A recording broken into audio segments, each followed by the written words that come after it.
Hey, if you're watching this video, you signed up for my 90-day UK job blueprint, where I'll be walking you through the exact process you can follow that loads of international students have followed to land UK jobs. Cool. So let's start with a bit about my story, right? So just like you, I'm an international student. So I moved here to the UK in 2016, where I went to University of Bath. So this picture here is this picture of me in my first week, where I had no friends. I was super shy, and I was sort of getting used to the UK. And I was just tired of everyone asking me, "You all right?" It didn't make sense to me back then. So I asked a stranger just to take a picture of me near the lake. We had this famous lake at the University of Bath that we'd hang out in the summer. It's a super cool spot. So luckily, I made it through university. It was a long journey, but I did it. And my parents they saved up so that they could fly over to England to attend my graduation. My dad was super proud of me for graduating from a UK university. So yeah, it's super cool. Then what I did was I tried to get into these large corporates, KPMG, JP Morgan, these kind of companies for 2 years. At the start of third year, I landed a job at KPMG. So this picture here is in my first month at KPMG in London. So yeah, super fortunate I did that as well. And then I left that to start, my own company where I founded International Heroes, or who most of you already seen, alongside a business partner. But yeah, now I'm here as a solo founder.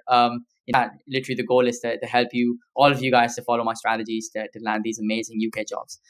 Cool. So in terms of the blueprint, right?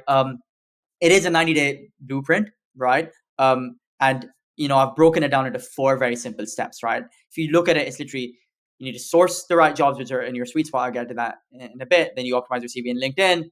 Then you apply, and most importantly, you follow up. Because most interviews we've seen, 1/3 or so of interviews are landed through follow ups, and then lastly, interviews, right? Once you've followed up, you're going to land interviews, and then you want to interview. Then once you've done all four of those steps, hopefully you land an offer, right? So I moved here 7 years ago, 8 years ago, because I came here for a summer internship as well in 2015 when I was super young, when I was 18. And everything I've learned, either applying for jobs myself or supporting tens of international students, getting into jobs, a lot of them are visa sponsored. I've summarized into this blueprint, so you don't need to go anywhere else. Just stick around. Make sure you stick till the end. I give some valuable gems about how to crack interviews as an international student for UK employers. Cool. So in terms of, it's probably worth knowing like why this blueprint works, right? So this blueprint works because I've basically helped international students follow these strategies. I've iterated and I've perfected it across a year or so. And everyone you see in this picture follow this exact blueprint or some sort of form of this to land a UK job, right? On average, the candidates I one-on-one work with landed jobs in 30 days. That means it might mean that, it varies, right? So Maria landed a job in 7 days. Piyush landed a job instead of 8 weeks, which is close to more 60 days. So it really varies, right? So it really depends on, let's say it takes 100 hours of work to get a job. You could do 10 hours a day and get a job in 10 days, or you could do 5 hours a day and you can get a job in 20 days. It's really down to you. Your job is to follow these strategies to and dedicate a fixed amount of hours. We recommend, or I recommend, around 3 to 4 hours a day. And if you do that, you're going to get a job in no time. It could be 10 days, it could be 20 days. That's out of your hand. What's in your hand, what's in your control is the inputs, right? So make sure you put the inputs in, which is the hours, which is applying for jobs, following up, and so on. Yeah. And everyone in this picture, the average salary is on 30K. It varies, right? Maria got a 25K job. Aisha got a 28K job plus around 15K in bonus or so. So it really varies, right? So, but high level, this is more so for around graduate entry level jobs, because you probably graduated in the last year or so from UK university, probably with a master's degree, and now you're looking for entry level jobs. So yeah, these people were in your exact same shoes not long ago. Cool. So let's start with the first step, right? The first step is sourcing jobs in your sweet spot. So you're probably wondering, but Farhoon, how do I actually find my sweet spot? Your sweet spot is literally the right role in the right industry at the right type of company. And I can explain this to you with an example. So the right role is a role where you have the skills to do well in. So Arti, she worked in many accountancy audit roles, and throughout those roles, all of her managers were like, look, you've got amazing client-facing skills, amazing people skills. You should be in a client-facing role. Like, that's what you should do. You should work in a role where you're dealing with people. So, and I spoke to her as well. I was like, Arti, you 100% need to go in a people-facing role. You've got the personality for it. So her role was sorted. Then we chose financial services because a lot of the clients that she worked with were financial services firms. So it's made sense to look for companies that were within the financial services industry. And in terms of the types of companies, this should be based off of your interest, right? You might be interested in startups, so you should go for startups. You might be interested in charities, and then you should go for charities. The key thing is to show interest, like you need to have some sort of proof that you're interested in that company type. So, for example, Arti worked in this company that would vet startups and they would invest in startups. So that's where she developed an interest in startups. So it made sense for her to go for startups, right? So high level, your sweet spot is based off of your skills. which is linked to your role, the background, which is linked to the industry you worked in, and your interest, which is kind of what you've done based off of your extracurriculars and your interest, right? Cool. So basically, if you break it down and like go into the next slide into why I've broken it down, you want to break it down by this: your job title, the industry, experience level, location, and date posted. The experience level should say junior slash entry levels for literally 100% of you guys. But these two you're going to tweak, right? And literally, if you copy paste this, I'll leave a link down below to a template, and you literally just replace this here with the role and this here with the industry, and you paste this into Google Jobs. Literally, what it should do is it should give you all the jobs posted in the UK, literally all the junior account manager jobs in financial services in the UK, which are entry level in the past, and then you can give it like past 3 days or past whatever, right? Or past week, right? So literally you paste it, and then these are all the jobs in it. Literally scrapes the whole internet. This is better than any other job board out there, because literally it says here this is from LinkedIn, this is from Randstad, which is a recruitment agency, this is from LinkedIn, this is from Michael Page. So it's the best way to source jobs. It's exactly how Aarti source for a job. You can also filter by past 3 days, past week or so. Yeah, I'd recommend stick within a week, because usually if it's past month and a few weeks, jobs are either they're gone or they're like there's loads of people already in the process which are at the final stage or interview stages who are going to get the offer. So it's too late. So you probably want to go for those jobs which were posted in the last 3 days, 4 days, 5 days, week max, I'd say. Cool. So once you found your sweet spot and now you're sourcing jobs within your sweet spot, you want to make sure that you optimize your CV and your LinkedIn. And the reason why you want to do that is because there's two types of CVs. People think the only CV they've got is just their generic CV that they send to employers. But what's super important to know is that you've also got LinkedIn, which is the new digital CV, right? Anyone that I want to interview, that I'd want to hire, I look at their LinkedIn just to see what they're up to, what are their interests, how have they put down their experiences, their picture, and their sort of personality. So you don't want to do just one. Most of the people I've worked with from Pakistan, India, Bangladesh, Mexico, Russia, they love having great CVs, but their LinkedIns aren't optimized. But you want to make sure you do both, right? Really, really important. We've seen with Aarti and Steffi and everyone that got who I helped get jobs, their LinkedIns, they would view their profiles every other day or so, like the hiring managers. When I say every other day, I mean like usually before and after the interview, just to because they're probably making notes and updating their notes, so they go to the LinkedIn just to check and confirm stuff. Right. So let's start with the optimized CV. So this is Aarti's optimized CV, and there's loads of stuff on here, but I'm just going to cover like the most important bits. Right. The most important bit we've got here is there's no surname at the top, and the reason is any surname like Asim or Aarti's surname is Iyer, you're giving them an indication that it's an ethnic name. I probably will need a visa, so you want to scrap it and just have Aarti. It's not a lie. It's just basically it's kind of helping you get to the interview. And then even if they don't sponsor you, if you impress them in the interview, they're more likely to want to even consider sponsorship. That's the first thing. The second thing, most important thing, I've seen thousands of CVs the past year full time once I've been helping international students, and 70% or so have got 3 page or 2 page CVs, and that's too long. Hiring managers have 6 seconds, so you want to make sure you summarize all the key points in one page. So that's the second thing. The third thing is relevant titles used. So Aarti was applying for sales roles, so she literally put sales and account manager, sales investor relations analyst in the job titles. Super important. And if you worked some internships or you've worked in your home country and the internships and the work was at your family business or like your dad's friend's company, if you've actually done sales work and you're applying for sales role, you can tweak your title from, I don't know, marketing to sales and marketing, as long as you've done the work, right? It's not recommended to lie, but if you actually done the work and you tweak the title and your former boss or your former manager is happy with that, they can write you a recommendation. 100% do that, because in the first 6 to 8 seconds, the hiring manager is looking at the key things. They're looking at the summary, they're looking at the titles and so on, right? And they're looking at degrees a bit, especially for the graduate role. The next thing is numbers in bold. So, there's 2 ways to say stuff. I could say I've helped many international students get jobs, or I could say I've helped 20 international students in the past 3 months to land jobs with an average 32K salary. That's so much more powerful. So numbers, human beings are subconsciously trained to actually be impacted by numbers. So you want to use numbers and you want to make sure they're bold. Lastly, strong action verbs. So instead of saying I participated or I helped, you want to say I led, I performed, I trained, more action verbs. Lastly, summary, right? So what Aarti's done really smartly here is she's literally wrote, I have the right to work in the UK, and that's in bold. And the reason you only want to write that if you're going to get on the graduate visa, and the graduate visa does count as a right to work in the UK. So first of all, I recommend all of you guys to get on the 2-year graduate visa. I don't care if you think it's 4K, 5K too expensive. Save up the money, it's worth it, because that's going to be your route to permanent residence in the UK. So it's super important that you get it, so then you can put it on your CV and you're not lying, right? So super important. Either you have a plan to get it, or you've already applied for it, or you've got it. Yeah, really important that you have the graduate visa, and it's going to go in the next year or so. I don't know when, but they're trying to get rid of it. They're going to review it, so it's best to get it ASAP. Especially if you graduated 2023 in the past few months, get it ASAP, because your student visa is going to expire anyways in the next month or so by January. Cool. So now let's look at Aarti's optimized LinkedIn profile. literally, she's got a professional profile picture, and then the rest of the stuff I can cover from our profile. But super important to know that there's a lot of stuff that goes into an optimized LinkedIn profile. And you want to make sure that you do everything in your power to make sure that your LinkedIn seems very, very impressive, right? So let's say, let me just search Arti really quickly. And over here, if you look at it, she's got a really strong, a really good professional profile picture. So if you look at it, first in the middle, she's smiling. She's looking at the camera. The background is clear, so that ticks all the boxes. Yeah. Next thing you look at it is she's got a clear and crisp profile headline. So MSc Finance, ex Deloitte. Once she's looking for jobs in the middle, she literally wrote MSc Finance, vertical dash over here, seeking graduate roles in sales, vertical dash ex Deloitte. So you literally want to have what your degree is, and then in the middle you want to have what the jobs you're seeking, and thirdly you want to have like something that's impressive. So for me, it could be ex KPMG. For Arti, it's ex Deloitte. And let's say you don't have like a big brand on your CV, you can have ex marketing intern, or you can have something like ex athlete or something that makes you seem credible and impressive. There's no one standard for this. It really depends on your background, but just get something impressive on there. Yeah. Next, we've got short and clear about section. So literally in the first paragraph, she says her degree and literally the roles she's looking for. So I'm a recent MSc Finance graduate and I'm looking for these graduate roles. Next, she's literally got, I've worked in accounting for 3 years and I realized I deeply enjoy interacting with clients, and I knew I had to be in a sales role to interact with clients much more.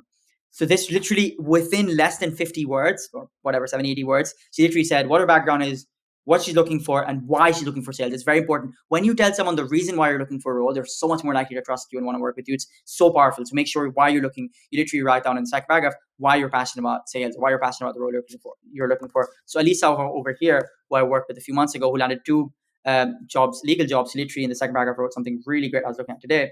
Literally what she wrote here is, I chose to pursue a career in sales because I fell in love with how law governs relationships between individuals, corporations, and governmental bodies. What particularly fascinates me is how the law interacts with economics and acts as a single mechanism. This is what ultimately drew me to the field of finance law. So this is the kind of thing where it literally says why she's looking for legal roles in financial services, because that's what she was going for. So it's super, super powerful to get that about section right. Next, you got experience in chronological order. So the key thing you want is, if you look at Arti's profile here, you want it in the right order, right? So obviously you don't want your Deloitte internship that you did 5 years ago at the top, right? It's a tiny thing, but a lot of people have it in the wrong order. Make sure it's in the same order. That basically needs to be matched the order on your CV.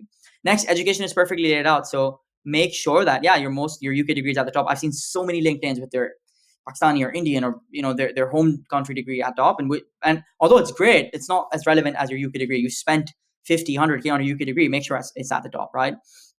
Another thing we've got here is mark your profile as open to work. So you literally want to go to your profile and you want to do open, finding a new job. But the key thing to do here is make sure that you put it as recruiters only. And the reason is, I'm going to get into networking a bit towards the end, like how to reach out to people. But if you're reaching out to people, even if it's just a friend that you made at uni, and even if it's not for a job, they're not going to reply because they're going to see that open to work symbol, this over here.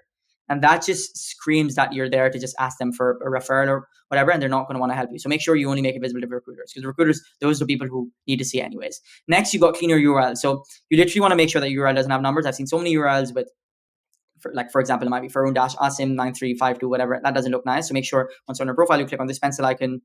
You click on this icon, and then you fix the URL here. And then you hit save. That's it. It takes 5 seconds. Cool. Another thing we've got is get LinkedIn Premium. So literally what you could do is you could search LinkedIn Premium here.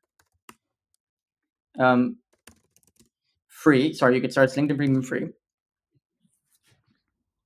And then if you go posts,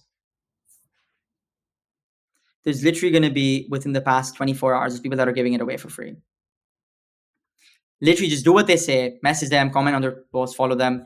Do this for like 10 accounts. It'll take like 1 hour or max. You're going to get free LinkedIn Premium. It's worth £30 a month, and you're going to get it for like 2 months. So that's 60 quid worth of LinkedIn Premium. And trust me, the Premium is gold, because you're going to see exactly which hiring manager is stalking your profile. So super duper important that you get Premium. It shouldn't take you long. It's that 1 hour is going to basically be a really good investment of your time. Cool. So you're probably running, okay, Farhoon, Arti's profile is optimized over the results.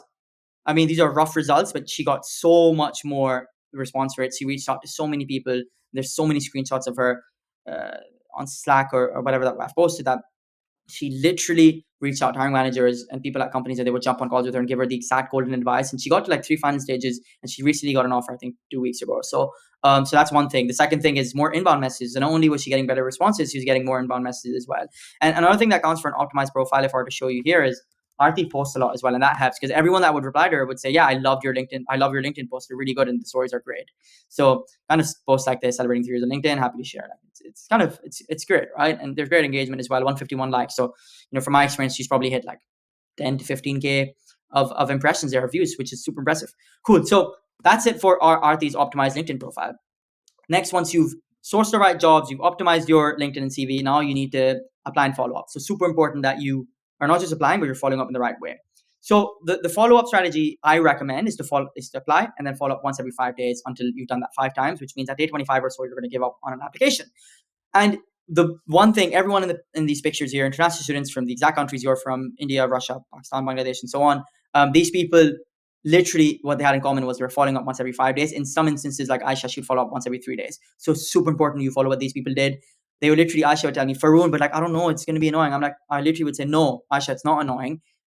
You've put in the effort to email them and send videos, and I'll get into videos in a second. It's worth you following up. You deserve a response. They can't just ghost you. So super important. Never ever feel bad for following up. As long as you're respectful about it, you should be fine. So the key thing that we do on day 3, or that I need to mention here, is you don't just want to send an application. You also want to email a cover letter. So when I say email cover letter, not in a PDF, within the body of the email.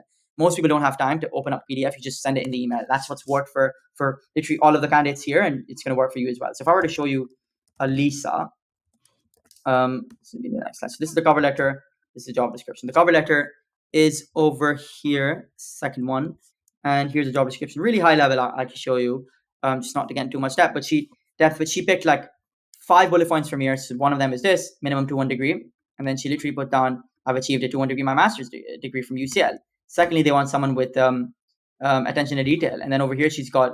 So over here they want attention to detail, and over here she's got, "I organized and led the mentor school with 500 plus participants within the school. I managed 3 separate teams of 30 people, blah blah blah, and delegated ongoing tasks and prepared a guidebook tailored for the mentors." So this shows that she prepared a guidebook which required a lot of attention to detail. So it shows that she's literally given evidence of why she meets the requirements, right? So do this for like 3 to 5 requirements on the job description, and you're going to be honestly stand out. You're going to get an interview. That's a minimum, right? I'll get into interviews in a second. But yeah, at the start, she literally said, "I'm a recent master's graduate. I'll send the job description by Maddie." I mean, this is because she got this inbound because we optimized her profile together. And then she was getting inbound leads. But high level, what you want to do is you want to make sure that you literally say, "Here, I saw the job description on LinkedIn and I thought I'd reach out." And towards the end, you want to attach your CV, and you also want to attach a Calendly link as well. And you can set Calendly up really simple. And it's free. You can sign up and just set up a calendar link. Yeah. So yeah, that's basically it, right? And you literally say, "Please feel free to book a call, book a time in my calendar." Yeah, cool. So hopefully that makes sense. Next, we've got on day 5, what a lot of candidates, including what Aisha did really well, was she would follow up with a Loom video. Literally nothing fancy. It needs to be, "Hi, my name's Aisha. I've replied for this operations assistant role at HR Data Hub. I'm super excited for the role because I've got the exact experience in data. In my previous internship, I really enjoyed working in a tech company that is fixing the data space, and I know I'd be a great fit for this role. I've put my calendar link down below. Please just book it in. I won't take more than 50 minutes of your time. I look forward to speaking to you." Literally something like that, 30, 35 seconds. It's going to be so powerful. You're going to start getting so many more interviews. Trust me, guys. It takes effort and it's painful, but do it and you'll get the results that you're looking for. Yeah. And Aisha got so many interviews just through doing this. The most interviews she got was through the day 5 and day 10 follow-up. And she got loads through the day 5 follow-up where she would send videos. Cool. Day 10, what Satya would do really well, and the rest of the camp for Satya, because he didn't send many videos, but he would do some really interesting tactics. So on day 10, he would say, "You literally, I can see from your LinkedIn profile that you're expanding across Europe and Asia, and I've got experience in Europe and Asia and the exact industry you're in." So that's really good, right? It shows that, you've done your research. And also Satya showed that he's also got relevant experience. So he's done the research and he's got relevant experience. And then he's put his calendar link. Next, on day 15, he starts building FOMO. So he says, "I'm interviewing another role, but this is my first priority. I'm happy to answer any more questions." So that's powerful as well. You could always say, "As I'm interviewing another role, I'm in their final stages. I'm just curious to know what the update is on my application, but rest assured, this is my first choice." It shows that you really care about them, but it also shows you're in demand. So definitely employ some sales and some employment, some sales and some tactics there to get them to urgency, right? You want to get them to act quick. Next, we've got day 10 and day 25. So on the left here, we've got day 20. And literally, it's a simple one, which says, "Quickly following up in case this was lost in your inbox." And what this shows is literally you're respectful, right? Satya just shows that he showed that he's not negative and he's still going to be positive. And then same on day 25, very respectfully says, I'm following up in case my message got lost in your inbox. I don't want to carry on bother you, so this is my final follow up. And a lot of the times they get responses, even if it's rejection. A lot of people have said to Satya and other, and I remember with Piyush especially, I'm not sure if I mentioned in this deck, but they would say, yeah, I really appreciate you following up so frequently. The job is gone, but I'd love to keep your CV on file. I love your persistence. It's a great trait, especially if you're fine for sales roles. Following up is literally going to show you got the right skills for the role, because sales is all about persistence and following up. Cool. So now that you've now followed up like crazy, so you start off with, sourcing the right jobs, you built your CV in LinkedIn, you then applied, followed up ruthlessly, sent videos, now you're landing interviews. So a typical interview process in the UK for graduate roles is like this, right? You're going to have an initial call. It could be over the phone if it's a recruiter. It could even be over Google Meet. 15, 20 minutes. You're just trying to understand, just get the basic questions off there. If you're in another role, if you've got some experience, like really high level. Next, you're going to go into more depth, like why do you want to work in this role? Like, why are you the great fit for this company? Do you understand the culture? Have you got the right competencies? So that's usually the second interview. And then once you're done with that, they're gonna you're what we've seen is with a lot of tech companies, they love actually sending you a take-home task just to see if you've got the exact skills and you can just to see your quality of work, right? And I really recommend you really put an effort for this because it's going to be a game changer if you do it well. Just literally work hard, get a check by your best friend, your smartest friend. It will be if you do a good job, you're 100% going to get to the final round interview. Final interview we've seen usually is formality. Most probably gotten the job. They're just trying to get a vibe check, like they're going to get the founder or the boss of the company or someone senior just to check if you're not like a serial killer, whatever. Cool. So now, you're probably wondering, Farhoon, how do I actually ace interviews? I mean, there's a 6-step process, and what I've seen with the most successful or all of the students, international students who got jobs, they followed each of these steps. Literally, they replied to hiring managers' emails, they asking for help, they message other people at the company, they research about the company, they analyze the job descriptions, they prepared basic questions and they prepared questions to ask the interviewer. They did all of this and they landed offers. It's as simple as that. Alisa here landed 2 job offers. And then Diana landed one. She was about to land a second. She kind of messed up at the end. But I sort of count it as 2. And yeah, Zaki landed 2 as well. So, it's not just like one offer each, it's multiple offers, right? In this tough kind of market. So if they can do it, so can you, right? They followed all of these steps verbatim. Before this, we're following a longer process, but sort of I've learned that these are the 6 most important steps. And if you just follow these, it's good enough to get at least for the first interview. If you follow these steps, you're going to be good. Cool. So if you want the template as well, I'll drop the link down below, but it's covered in depth in the template, like each step. What I'm going to do now is I'm going to show you some examples of how international students succeeded in interviews with some examples of the strategies they use. So I'm going to start with my example, obviously. So, I would always, any interview I've landed, KPMG, PwC, wherever, Antler, Raindrop, I would literally message loads and loads of people at the company that worked there, just advice on the interview, right? Because someone that Oliver over here, I messaged, if you look at it now, 5 years ago, more than 5 years ago. I saw that he started in 2017 or so, and I was applying in July 2018 for September 2019 start.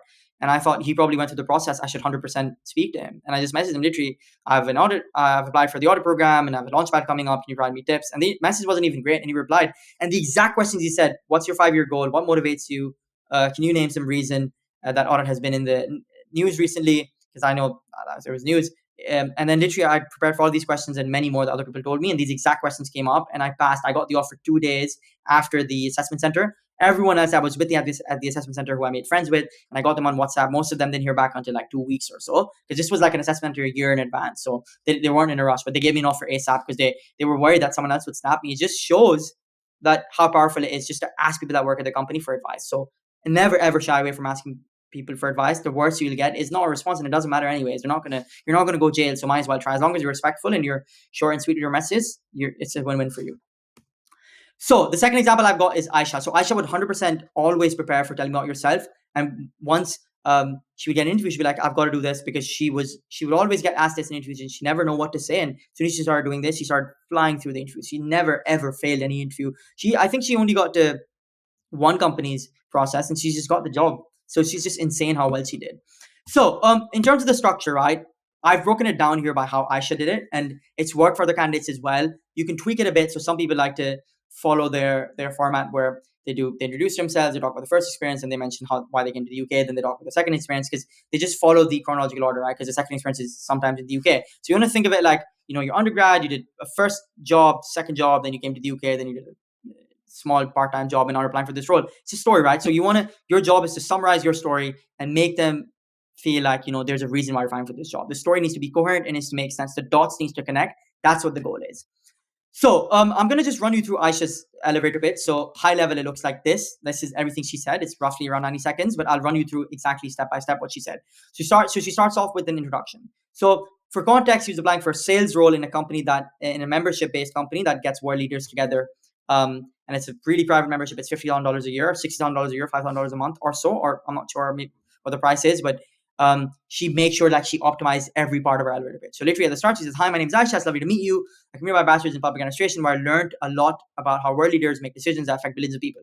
So what's super duper important is showing that she has got the experience working with world leaders, and she does that in the first introductory line. So powerful. So let's say you're applying for, I don't know, marketing agency role, and you want to say, I graduated with this master's degree in marketing, where I did 3 projects working closely with marketing agencies, helped them get their return on ad spend at 10x. I don't know, something that's relevant to the role you're applying for. The first line is so powerful.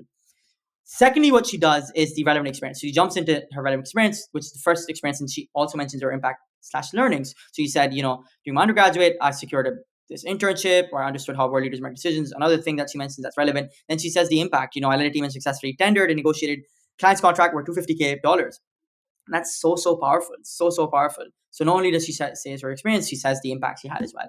Next is her second relevant experience. She says, right after this, since I was very motivated and driven, I launched my luxury brand, I negotiated profitable deals, and I grew sales by 30x. So I've skimmed through it, but the high level important thing here is she mentions her experience and she mentions the impact. What did she achieve? Most people, when I speak to most international students, they don't mention the kind of impact they made. So you want to make sure you always say the impact. How much did you increase sales by? How much did you increase efficiency by? And you can approximate it. And if you're not sure, if you worked at your family business, whatever, speak to your dad about it. Think about it. Really spend the time to make sure that you have an outcome there. Everything in the UK, especially employers, they focus on outcomes. So make sure that you have your outcomes down to a T. You need to be comfortable with talking about what you achieved, and you need to use numbers to quantify it. Very, very important. Cool. Another thing super important here is on the job description, it says self-motivated and driven, and she uses the exact words in her elevator pitch. So you want to use the exact keywords that are in the job description in your elevator pitch. Cool. So once she was done to that, she moves on to why she came to the UK. And what's super important to understand is, what Aisha did really, really well was she showed that she had a real reason for coming to the UK, and it's super impressive. And whenever you're an international student, and especially like people like Aisha and Elisa, they had really, really strong reasons why they came to the UK. And when you have a strong reason for why you did something, you're so much more credible, because then they can extrapolate that and think, okay, this person's logical. They have a reasoning for why they did something, so they're probably a smart person. So you including that in your elevator pitch just makes you so much more credible. So literally what she says is, after working for a while, I applied to top UK universities. The university paid 100% for my tuition fees, and I also work part-time, where I service 400 plus customers in a fast-paced environment. So that shows that literally not only did she know why she came to the UK, she also, as soon as she came here, she started into a fast-paced role, and especially she was going into a sales role, which is fast-paced. It was perfect for her to say that. Lastly, you want to tie the knot really well. And when I say tie the knot, you want to tie it in to show that, you've got a reason for why you're applying for this role. And it says, Aisha said here that ever since I've graduated, I've only been looking for SDR roles, so sales roles. SDR stands for Sales Development Representative. And she says where relationship building is core, because on the job description, it said relationship building is super important for this role. And then she said, when I saw the job description, I knew I take every box. I have cold calling experience, cold emailing experience. I've worked with high profile clients. On the job description, it says you're going to be working with high profile clients, and I'm very self motivated. So I knew I had to apply. This shows so much confidence and so much conviction on knowing that she has to apply for this job. So it's so powerful. So all I would say is, if you do the same towards the end, you're going to be well ahead of the competition. There's no British graduates that are doing this as well. So just copy what she's done and you should do well. Just depending on just get stuff that's relevant from the job description and related to what you're doing throughout the elevator pitch, what you're saying in the elevator pitch, and you do wonders. Cool. So this is what her elevator pitch looked like. It's roughly 90 seconds or so. And she landed a 40K job, 28K base, 12 to 15K, 20K bonus. I don't know how much she's made up to yet, but I did hear that she made her first sale and they get like a couple thousand in her first sale. And she joined a few months ago. She's, she does that a couple times a year. She's going to get 10 to 15K a year, which is not bad. And she was in Pakistan not long ago, in I think May, stressed about a job, and look at her now. So if she can do it, so can you. Yeah, she wasn't even getting any interviews. And these numbers here are just these bits here. So introduction, relevant experience one, relevant experience two, why she came to the UK, and finally why this role. Super simple. Cool. So last we've got this bit, which is this bit. So analyzing the job description, right? So over here, the example I've got is of Steffi. So Steffi would do such a good job at analyzing job description. She'd break it down line by line, and she'd go through everything and literally have evidence of everything she'd done in the past that makes her relate or makes her great fit for the role. So if you look here, if I were to zoom into Steffi's elevator pitch, Steffi's step 4, which is analyze the job description, what she did really well was literally over here on the job, she just copied it, and over here it says you have a over here it says you have a strong desire and aptitude for problem solving. So literally what she said was she literally writes an example of how when she was a vice president at this Girl Guide Society, she's constantly problem solving because she organized camps for people and dealt with day-to-day crisis management. That's so powerful, and she did this for everything. In the job description it says they want highly motivated. She wrote I'm motivated here. It said driven. She then had driven. She had an example for everything, like even the tiniest things on the job description. It takes roughly, when I do one-on-one sessions with my candidates, it would take 1 hour to 1.5 hours to do this, but it's so powerful. If you do this, I'm telling you, you will be going the interview so confident. And yeah, literally, Steffi would say, Farhoon, me just doing this puts me in such a good frame when I go to an interview. They could say anything. They could say, yeah, by the way, we need someone that's driven, tenacious. How do you think you're driven, tenacious? And then she would say, yeah, I'd literally just pick up the examples that I wrote down, because they'd be in my head because I wrote them down. So it's super important. Don't just do it in your head. Write it down on a Google Doc, and you can have the template from down below.